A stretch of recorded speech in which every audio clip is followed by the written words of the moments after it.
સા દેવી જગત માતા, સ શિવો જગત પિતા. આપણા સૌના માતા પિતા છે. બ્રહ્મા નારદને કહે છે, નારદ સાંભળો, મનુષ્ય આનંદ નહીં પરમ આનંદ મેળવવા માટે મહાદેવનું અર્ચન પૂજન કરવું છે.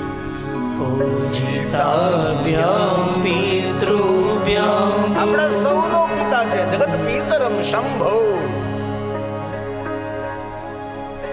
કેટલી સુંદર બ્રહ્માજી આપણે વાત કરે છે. જે મનુષ્ય પોતાના પિતા સમજીને ભગવાન શિવનું પૂજન કરે છે એને આનંદ નહીં, તેને પરમ આનંદની પ્રાપ્તિ થાય છે. આ શિવ મહાપડ ગ્રંથના શ્લોકો છે.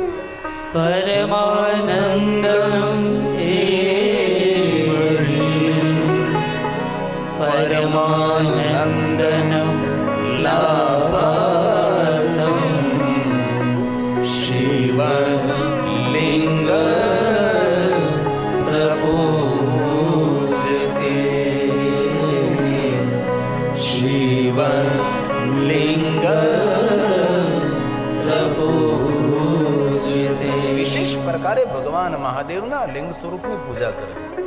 પ્રાત વિધિ કરમ જ્ઞેયમ.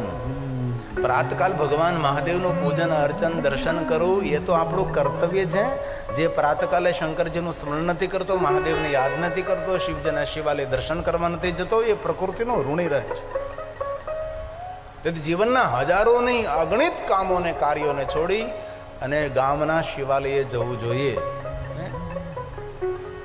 ભગવાન પાસેથી સુખની અપેક્ષાઓ રાખીએ છીએ, પણ આ વ્યસ્ત જીવનમાંથી સમય થોડો આપણે કાઢવો નથી અને ભગવાન શિવજીના શિવાલય જવું નથી. ધન્ય છે જે બહેનો, જે ભાઈઓ નિત્ય ગામના શિવાલય મહાદેવનું દર્શન કરવા માટે જાય છે. કોઈ કહે શિવાલય જવાથી પાપમાંથી મુક્તિ મળે, ખોટી વાત. શિવાલયે જવાના સંકલ્પ કરવા માત્રથી એક જન્મની જન્મ જન્માંતરના પાપોમાંથી માણસ મુક્ત બને છે. શિવાલય પાપ મુક્ત ના કરે, શિવાલય પુણ્ય આપે છે. જ્યારે માણસ શિવાલય પહોંચી જાય ત્યારે તેને પુણ્ય મળે છે.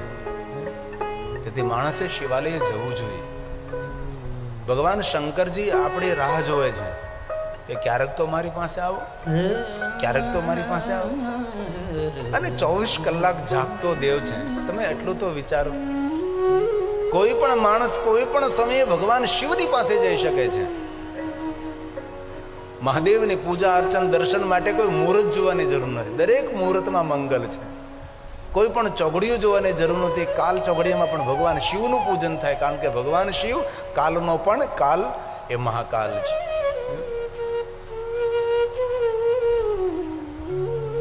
અને બહુ હૃદયથી એક વાત કહું છું, દુનિયાના બધા દ્વાર બંધ થઈ જાય ને, થાય ક્યારેક થાય જીવનમાં, અને દરેકના જીવનમાં એ પળ આવે છે. એવું નહીં કે રોજ માટે જ આપણો સૂર્ય ઉગેલો હોય, ક્યારેક સૂર્યાસ્ત પણ જીવનમાં થાય. અંધકારમાંથી પ્રકાશ આપનારો શિવ છે. અને દુનિયાના બધા જ દ્વારો બંધ થઈ જાય ને, ત્યારે ભગવાન શિવજીના દ્વારે પહોંચી જાઓ, બધા દ્વારો ખુલી જશે, બધા રસ્તાઓ તમારા ખુલી જશે. શિવાલય જઈને તમે પૂજા ન કરો, અર્ચન ન કરો, કાંઈ પણ મંત્ર સ્તોત્રનો પાઠ ન કરો, શિવાલયજીને શાંતિથી બેસવાથી, મૌનથી બેસવું એ પણ શિવની ઉપાસના છે. શંકર ભગવાને મહાકાલીને કહ્યું કે મહાકાલી, મને મૌન બહુ જ પ્રિય છે. શંકરજીને મૌન પ્રિય છે. શંકરજી શાંતિ પ્રિય દેવતા છે. એટલે શંકરજી ઘનઘોર જંગલમાં રહે છે, પહાડોની કંદરામાં રહે છે, પણ ભગવાન શિવજી પહાડો ઉપર રહે છે. એટલે તો આપણે બોલીએ ને, શાંતાકારમ શિખર શયનમ, શિખર ઉપર શયન કરતા. અને શિવ એક એવા દેવ છે, દરેક ક્ષેત્રમાં શિખરસ્થ છે. તપ માર્ગ જુઓ શિખરસ્થ, ધ્યાન માર્ગ જુઓ શિખરસ્થ, યોગ માર્ગ જુઓ શિખરસ્થ, જ્ઞાન માર્ગ, વિદ્યા માર્ગ, કોઈ પણ ઉદારતામાં શિખરસ્થ ભગવાન શંકરજી. મહાદેવ જેવા કોણ ઉદાર હોઈ શકે છે? એટલે આપ સૌને હૃદયની પ્રાર્થના કે તમારા ગામના સુંદર શિવાલય હોય તો તમે શિવાલયે જાઓ. આમ તેમ બધે ભટકવાની જરૂર નથી.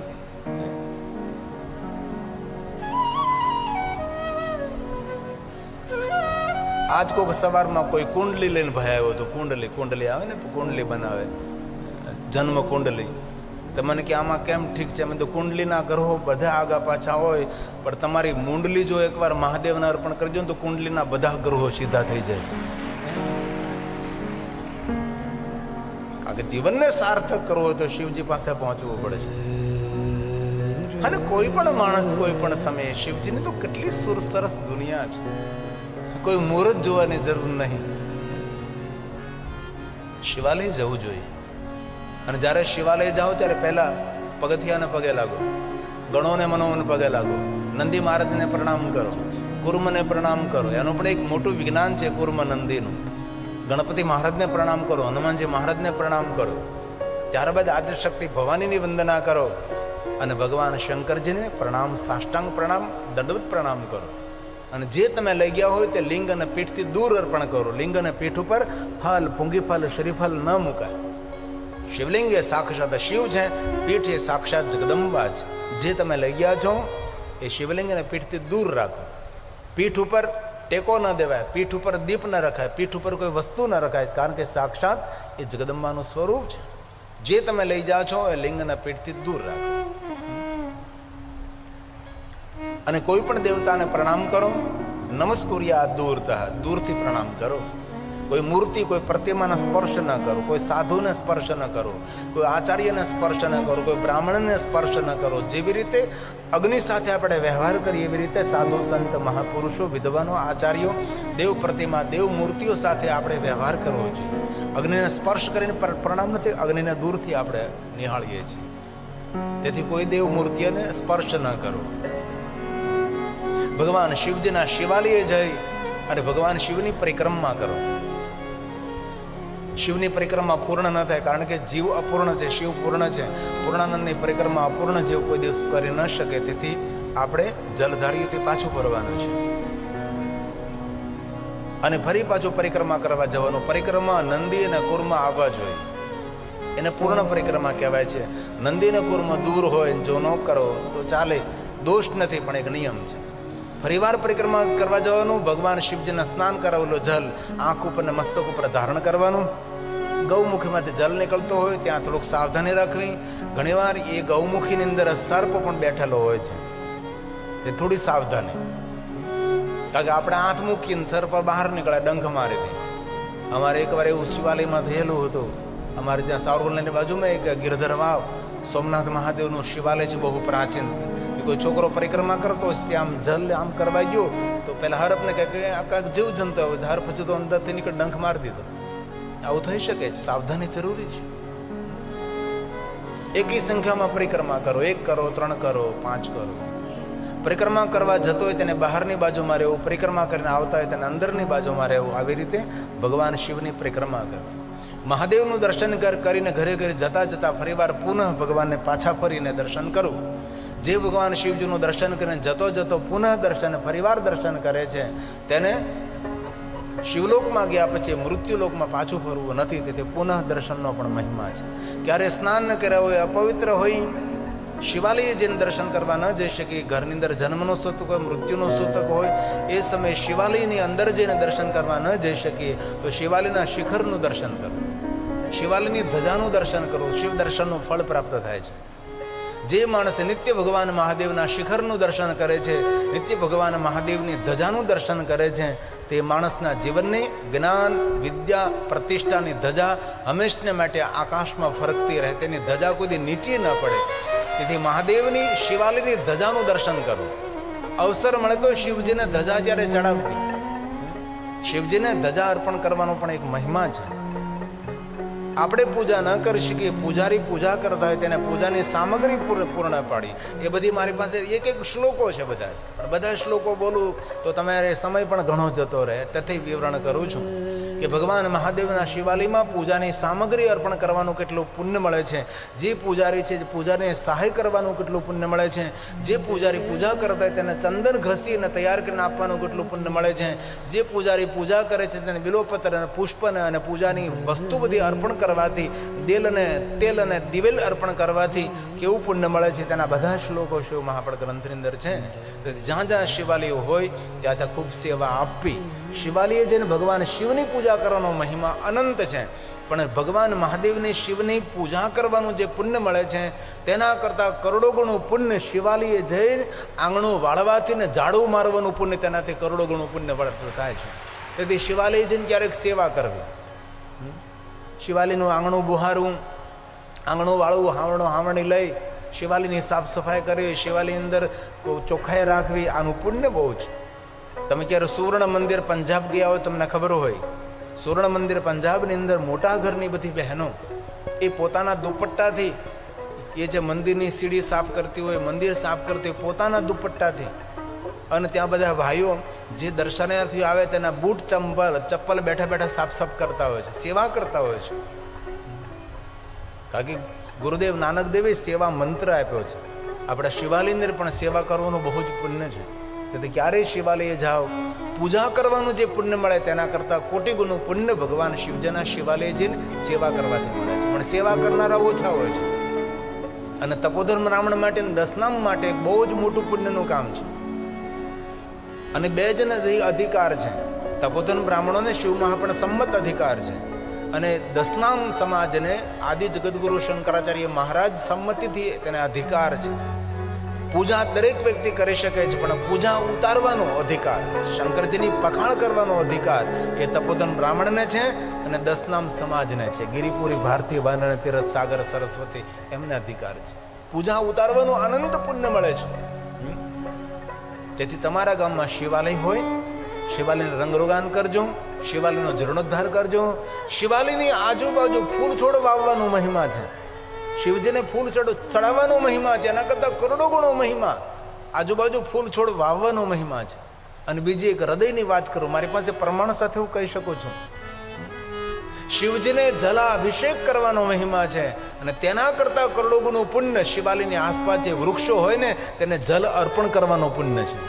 મહાદેવને જલ ચડાવી એના કરતાં અધિક પુણ્ય શિવાલયની આસપાસ જે વૃક્ષો હોય તેને જલ ચડાવી એનું પુણ્ય છે. અને ભગવાન સ્વયં શિવજીએ કહ્યું છે કે કોઈ પણ જીવને જ્યારે આપણે તૃપ્ત કરીએ છીએ ને ત્યારે ભગવાન શિવ એમ કહે એમાં હું તૃપ્ત થઈ રહ્યો છું.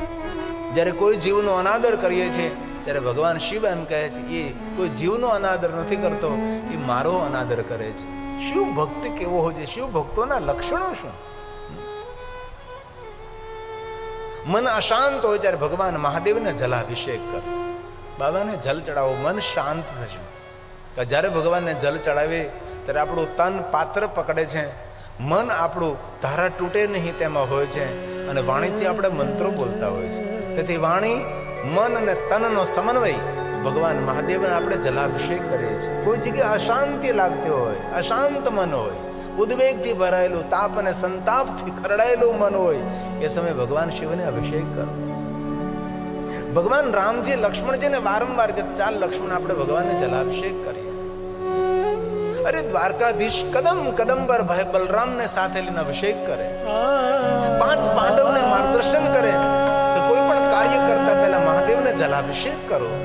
યુદ્ધ કરવાનું, યુદ્ધ ખેડવાનું હતું, અર્જુનને પકડીને લઈ જાય છે. અર્જુન પહેલા આપણે ભગવાન મહાદેવને અભિષેક કરીએ, કારણ કે શંકરજીને જે જલથી અભિષેક કરે છે એ કાર્યમાં તેને સફળતા પ્રાપ્ત થાય છે. તેથી કોઈ પણ કાર્ય પ્રારંભે, કોઈ પણ યાત્રા પ્રારંભે તમારા ગામની અંદર મહાદેવ ગામડે ગામડે શંકરજી બિરાજે છે, અને તમારા ગામના પાદરમાં મધ્યમાં બેઠો બેઠો તમારી રાહ જોવે છે. એકવાર તો મારી પાસે આવો, તમારા ભાગ્યની રેખા હું બદલી શકો છો. એ ભગવાન મહાદેવ છે, એ શંકરજી. તમે જાઓ તો ખરા ક્યારે મહાદેવને જલ ચડાવો. ભગવાન દ્વારકાધીશ મહાદેવને જલાભિષેક કરે. સહાર્જુનમ, વાસુદેવ સાથે અર્જુન, અને જગ પ્રસિદ્ધ અભિષેક. ઓમ નમો ભવા શિવાય રુદ્રાય પ્રદાય પશુનાપતિ. હર કોઈ બોલી શકે છે. ઓમ નમો ભવાય શર્વાય રુદ્રાય વરદાય ચ પશુનાં પતે નિત્યમ ઉગ્રાય ચ કપર્દિનય મહાદેવા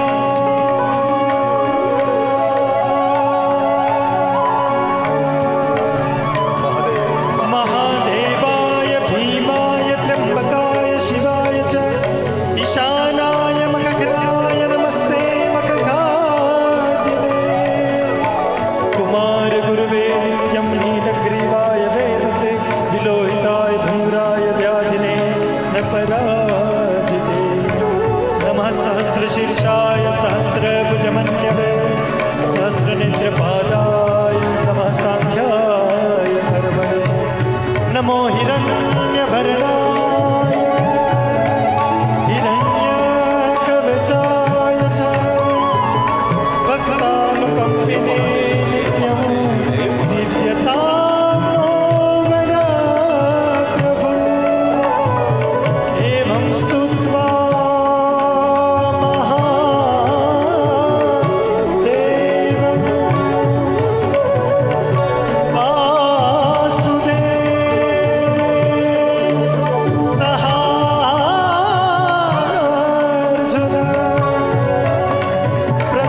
શિવાલયની આજુબાજુ કોઈ જલાશય હોય તો એ જલ કોઈ સામાન્ય જલ નથી. શિવસ્ય વચનમ યથા, મહાદેવે વચન આપ્યું છે કે શિવાલયની આસપાસ કોઈ પણ જલાશય હોય એ જલ નથી. શિવ ગંગેતી વિજ્ઞેયમ, કોઈ જગ્યાએ ગંગાજલ ન મળે તો શિવાલયની આસપાસ કોઈ વાવ હોય, કૂપ હોય, વાવડી હોય, તલાવ હોય, સરિતા હોય, એને શિવ ગંગાજલ કહેવાય. શિવ ગંગેતી વિજ્ઞેયમ.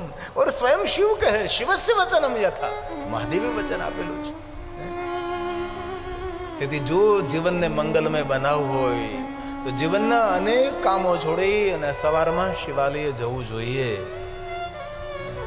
અને જે ગામમાં શિવાલય ન હોય એ ગામનું પાણી તો નહીં પીવું, પણ એ ગામમાં પગ પણ ન મૂકવો. જે નગરમાં શિવાલય ન હોય એ નગરની સામે દ્રષ્ટિ પણ ન કરવી. જેના ઘરમાં શિવની પૂજા ન હોય એ ઘરનું પાણી પણ ન પીવું, અને જેના મુખમાં શિવનું નામ ન હોય એનું મુખ પણ ન જોવું. સૂતક લાગે સૂતક, અપવિત્રતા લાગે, એ શિવ છે.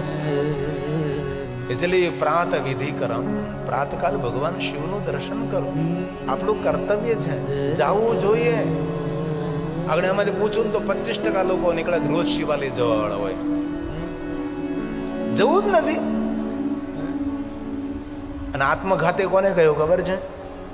જે ઝેર પીને મરી જાય, સળગીને મરી જાય તે આત્મઘાતી નથી. આત્મઘાતી તેને કહ્યું છે આત્મકલ્યાણ માટે કાંઈ પણ કરતો નથી, એને આત્મઘાતી કહેવાય છે. શિવાલય જવું જોઈએ. ભગવાન મહર્ષિ વેદવ્યાસ કહે છે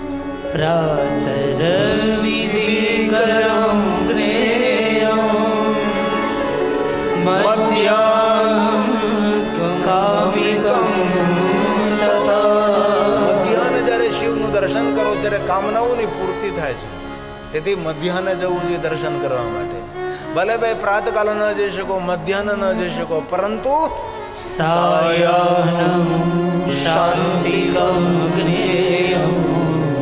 સંધ્યા સમયે શિવનું દર્શન કરવાથી ભગવાન શિવજી શાંતિ આપે છે. આપણી પાસે આજે બધું છે પણ શાંતિ ક્યાં છે ભાઈ? શાંતિ માટે લોકો ઝંખે છે. શાંતિ માટે લોકો શહેર છોડીને, ગામ છોડી અને કોઈ જગ્યાએ રિસોર્ટમાં રહેવા માટે જાય છે, જંગલોમાં રહેવા માટે જાય છે. ઘણા લોકો ગામડાનો ઝૂંપડો વેચીને શહેરમાં રહેવા માટે ગયા અને શનિ રવિમાં પાછા ઝૂંપડામાં જમવા જાય છે. સ્પેશિયલ ઝૂંપડામાં જમવા જાય તો પછી તારા ગામડાનું ઝૂંપડું તારા માટે હું ખોટું હતું ભાઈ. ત્રિસમય ભગવાન શિવના દર્શનનો મહિમા છે. તેથી ભગવાન મહાદેવનું વિશેષ પ્રકારે દર્શન, પૂજન, અર્ચન કરવું જોઈએ. તમારા ગામનું શિવાલય એ તમારા માટે સુખનું કેન્દ્ર છે. તમારા ગામનું શિવાલય તમારા માટે કામા પૂર્તિ કરવાનું શ્રેષ્ઠ કામપૂર્ણ સ્થાન છે. ગામનું સુંદર શિવાલય તમે શિવાલય ન જાઓ. ભલે તમે રોજ ન જઈ શકો પણ કમસે કમ સોમવારે તો જાઓ. અને એટલું બધું તો ક્યાં આપણે કામ હોય છે? આજનો માણસ કામ કાંઈ કરતો નથી પણ 24 કલાક બીજી હોય છે. શું પણ ભગવાને 24 કલાક આપી છે આપણને, જવું જોઈએ. અને ખાસ યુવાન ભાઈઓ બહેનો શિવાલય જાઓ. 7 દિવસ શિવાલય જાઓ, 30 સપ્તાહ શિવાલય જાઓ, અને 3 સપ્તાહની અંદર તમારા જીવનમાં કાંઈક નવી ઉર્જા પ્રવેશે નહીં. આ અનુભવ તો કરો, અનુભવ તો કરો. શિવાલય એક યંત્ર છે, શિવાલય એક મંત્ર છે, શિવાલય ધ્યાન કેન્દ્ર છે, શિવાલયનો અદ્ભુત મહિમા છે.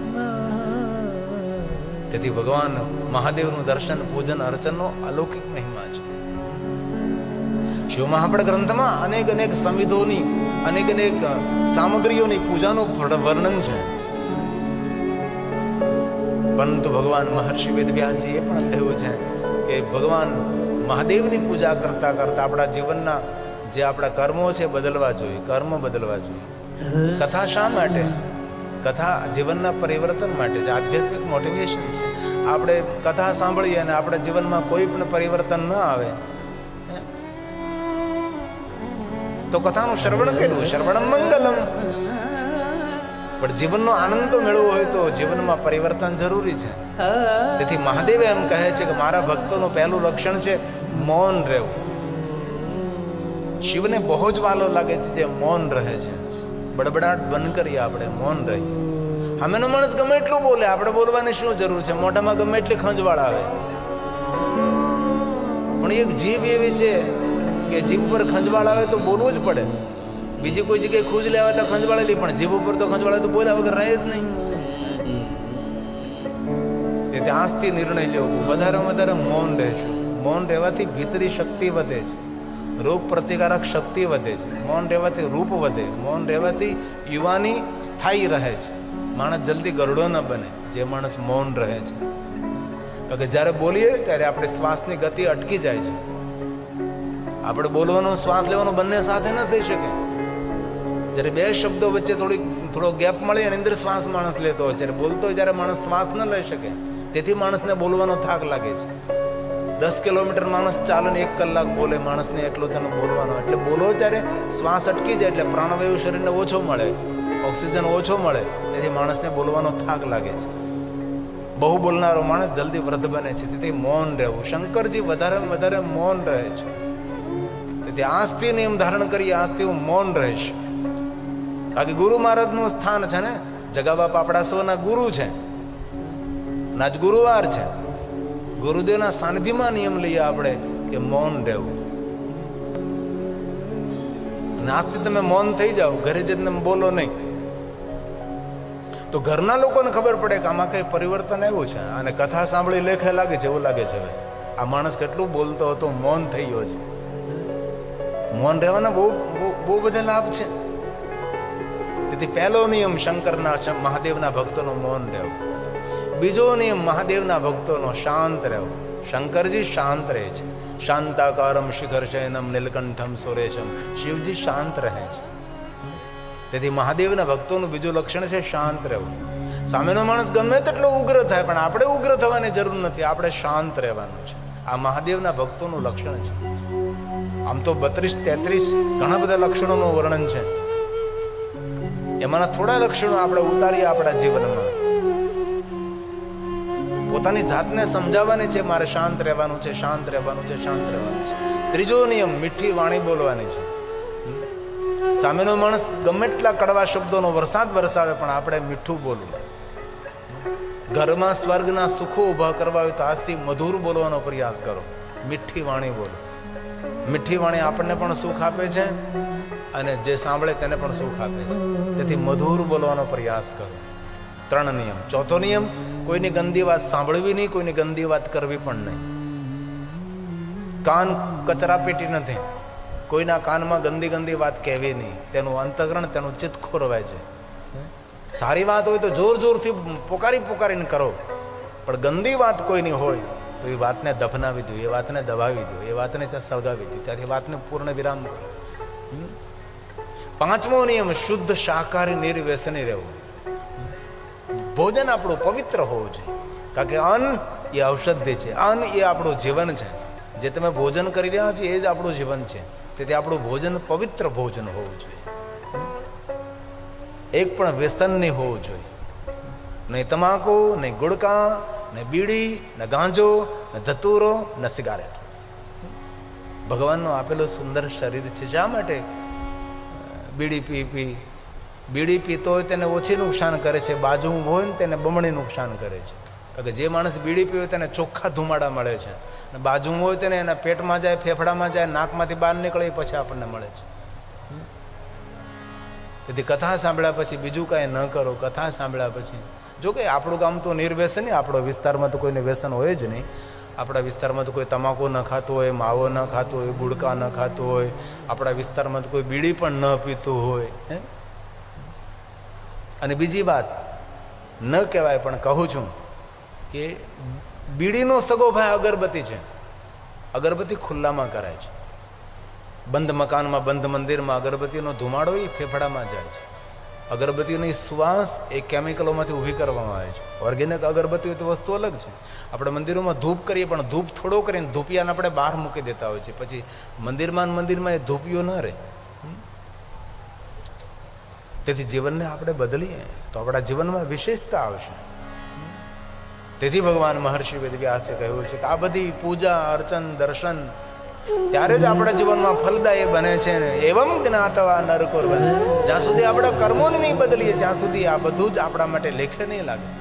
ત્યારે જ ફલ મળે છે. યથોક્ત ફલ ભાગ ભવે, ત્યારે જ ફલ મળે છે જ્યારે આપણા કર્મોને આપણી જીવન શૈલીને બદલવામાં આવે. જીવન શૈલી ન બદલી તો આપણો કયો અર્થ? તેથી પૂજા પાઠ અર્ચન દર્શન તીર્થ યાત્રા યજ્ઞ યાગાદી કથા કીર્તન સત્સંગ સેવા દાન ધર્મ બધું જ કરીએ, પણ જો આપણા કર્મો ન બદલીએ, આપણા જીવનની શૈલી ન બદલીએ તો કેવી રીતે સુખ મળે આપણને? તેથી ભગવાને સ્વયં કહ્યું છે, ભગવાન મહર્ષિ વેદવ્યાસ બોલે છે, એવમ જ્ઞાત્વા નરકુર્વન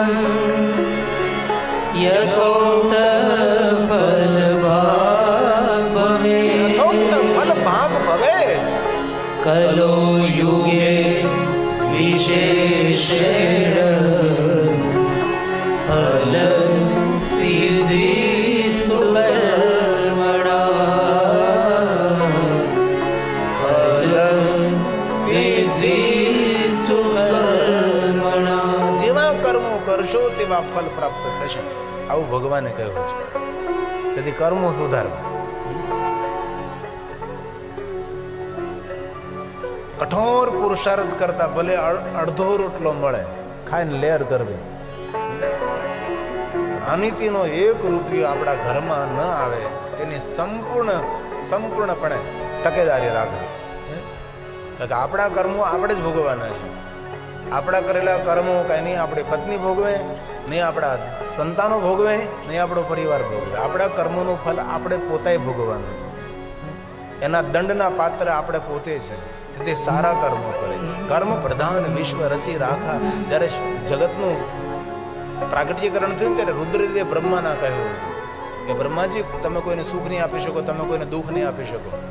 સુખ અને દુઃખ પોતાના કર્મોના આધારિત રહેશે, આવું સ્વયં રુદ્રદેવે કહેલું છે બ્રહ્માજી. તેથી સુખ અને દુઃખ એ આપણા કર્મો આધારિત હોય છે. અને તુલસીનો પ્રસાદ પણ છે. કર્મ પ્રધાન વિશ્વ રચી રાખા. પૂર્ણ જગતની રચના એ કર્મ પ્રધાન છે. દરેક પોતપોતાના કર્મોને ભોગવવા જ પડે છે. જીવનમાં કોઈ સુખ આવે તો સમજી લેવું કોઈ સારા કર્મો ફલિત થયા છે, અને કોઈ દુઃખ આવે તો સમજી લેવું કોઈ એવા કર્મો ફલિત થયા છે. કારણ કે ટ્રેન બે પટરી પર ચાલે છે, નદી પણ બે કિનારોની વચ્ચે ચાલે છે. આપણું જીવન પણ સુખ અને દુઃખના કિનારોની વચ્ચે વહી રહ્યું છે. જીવન એક સરિતા છે. તેથી ત્યાર દુઃખમાં રડી ન પડવું અને સુખમાં ચલકાઈ ન જવું. જીવનને સમજવાની આપણે કોશિશ કરીએ, પ્રયાસ કરીએ. તેથી રામચરિતમાનસ તુલસી કર્મ પ્રધાન વિશ્વ રચી રાખા. જો જસ કરીશો તસુ ફલ છાયા. જો જસ કરીશો તસુ ફલ છાયા. તેથી કઠોર પુરુષાર્થ જે પસીનાથી નાય તેને સિદ્ધિ વરે છે. સત્કર્મોની સાથે સત્સંગની સાથે પ્રભુને સાથે રાખી અને ખૂબ મહેનત કરે જે પુરુષ. આળસુ માણસ તો એ મરેલો માણસ છે. આળસ શેતાનનું ઘર છે, આળસ ભૂતનું કારખાનું છે, આળસ એ મૃત્યુ છે. આળસને ખંખેરી નાખીએ